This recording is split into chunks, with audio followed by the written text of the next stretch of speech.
What's up, everybody? Welcome back and happy Tuesday now. I'm meteorologist Andrew Myers, bringing you your daily hail forecast, sponsored as always by C3 Group, Merlin Law Group, American Contractor, and Atlas. And they're still there for you in the description to this video, so go ahead and check out their pages on the Facebook. So we're waiting today on some instability to return. We got a warm front that's kind of trying to push up through the central plains. With it, it's going to bring heat and humidity that could help us out with some storms. So we're going to take a look at that setup. And then getting into tomorrow, we do have a chance for some plain storms as well as some Florida stuff with some tropical influence going on across the whole Gulf. So we'll get into that. And then round two on Thursday, looking like more of the same through the central plains and Florida with the tropics. So stick with us here in a second. But before we get into our weather, we're going to be at the Limitless GPO annual event. This is, let's see, it's the 10th today, so in 2 days. SRS Distribution Headquarters in McKinney, Texas. So Brandon's going to be there. Say hey to Brandon. And if you guys want to do some training and listen to some speakers, it's going to be really good. Got some networking going on, football bowling. Should be a good time. So if you're in or around McKinney, go check out the Limitless GPO annual event. Then today, guys, we've got 5 p.m. Weather the Storm episode 3 coming out on Atlas's Atlas Roofing YouTube channel. All right, so this is the 3rd episode in the series. If you haven't watched the first 2, go check those out. And then 5 p.m. Central Time, the 3rd episode is going to be out, and Derek is going to be talking a little bit about whether Atlas's shingles were able to weather the many storm chases he's taken them on. Derek is a big-time hail core puncher. He just drives straight into those storms, takes the Atlas roofing shingles with him. So he'll talk a little bit about what happened to those on his storm chases. So check that out. 5 p.m. today, it's going to be live, and then you guys can catch up with it after. So now current conditions, it's clear and boring for most across the nation. So that's some good news if you like some clear sunny skies, all right? You got that across pretty much the entire nation except for the Pacific Northwest, getting some rain out there, as well as some spotty showers through parts of the Northeast. Everybody's sitting in the 60s and 70s through the central part of the nation, and then a little cooler if you're closer to that low up north there. But generally some nice weather. We do have this shortwave trough trying to come into the central plains ahead of this larger scale trough out behind it. All right, so as those move along, it's going to have a warm front, again, that's pulling up all that Gulf humidity and that heat through the central plains. Only 38-degree dew points in Wichita right now. We like 60 degrees if you want severe weather. So watching those 60s start to stream up towards the central plains, if they are able to intersect with that low pressure system that's moving through, could get some good storms tomorrow through the central U.S. So there it is right now. Moving eastward, going to see that low drop down into the central plains by Wednesday afternoon. Cold front's going to be associated with that, and then we'll see if it's really going to be a question on if that moisture and humidity can make it that far north in time for how intense our storms will be. So that's going to push east. Going to continue off that way through Thursday, and then this guy should intensify a little bit.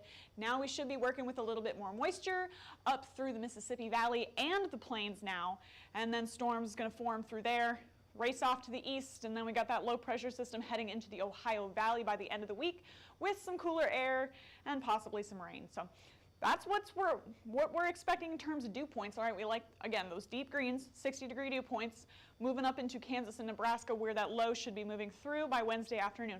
Not too crazy of a dry line on Wednesday, but again, it's really just dependent on how strong those dew points are being pushed up into the central plains.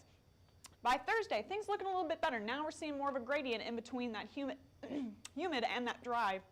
I just had some nachos before this, and I got nacho dust in my throat. I'm so sorry, guys. Got those dew points headed up into the central plains and some dry air coming out behind it, and that'll help us out with some storms for Thursday before that dry line races off to the east. So Looking at all that together plays into our instability, and got a little pocket of it there popping up between Kansas and Nebraska. It's going to be a late one, 11 p.m. when these storms are expected to form in severe mode. Okay, so we'll have a little bit of rain pushing through beforehand, but the stronger storms popping up by around 11 p.m. after dark and lingering into the early overnight hours. So here's what that's going to look like here on our future radar. Really clear day. Got some storms popping up through the high plains, pushing eastward, and then we're starting to see more action. Oh my gosh, I'm so sorry. I'm like, I'm dying here. We got more storms popping up through Iowa and through Kansas and Nebraska, and potentially seeing some hail on that. Should be pretty messy, pretty fast in terms of storm mode. So right now, looking like mostly quarters to half dollars, and we'll see what we can get through the overnight.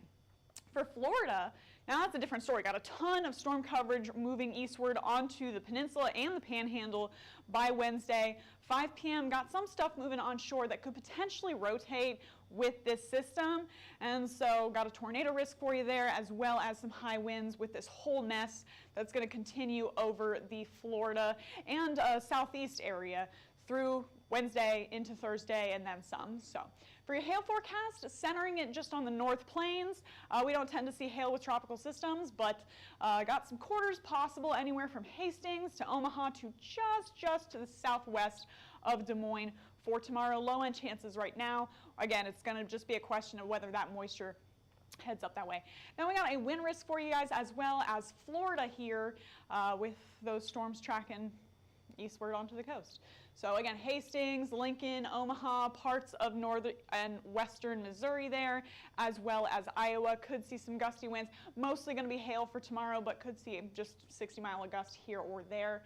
And then for Florida, from Naples all the way to Tampa, up into the panhandle there, could also get some stronger wind gusts, 60 mile an hour or so, plus a potential for tornadoes in that area with any of those isolated storms that could pop up through. So Tampa, Naples, and again, the panhandle, that whole highlighted area, you got a chance tomorrow to see a couple spin-up storms with that tropical system.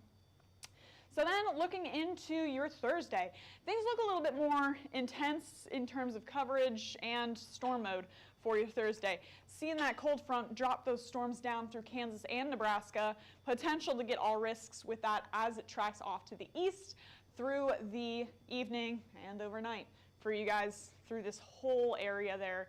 And then also, I don't know if you guys are out in the Rocky Mountains, but there's a good chance to get some heavy snow through your Thursday and Friday. So got that to look forward to. Not severe weather in terms of hail, but you got some severe winter weather headed into your area.